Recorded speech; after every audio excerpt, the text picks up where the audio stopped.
Okay, this is the part 2. Let's use this first. Ay, hindi lang pala ito. Yung pambata. Okay, kuha mo na. Ito yung pambata. Okay na yan sa 9 years old, sabi ng mga tao Okay, doon. maglalagay muna tayo. Okay, nabuksan ko na. Maglalagay muna tayo sa kamay ko. Ito na yung lalagay natin kasi bata pa siya. Okay, itatay mo na muna yan, Maya. Itatay mo muna yan.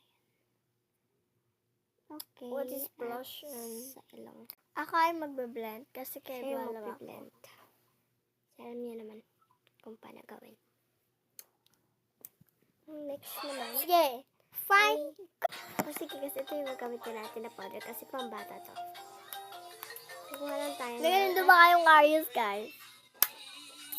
O, Sige, syempre, meron itatay kayo. muna natin to. Sige, maglalagay muna tayo. Sige, mag-comment Ako na lang na lang, kayo ako na lang, please. sa Bye-bye. part 3. Bye! Part 2 na.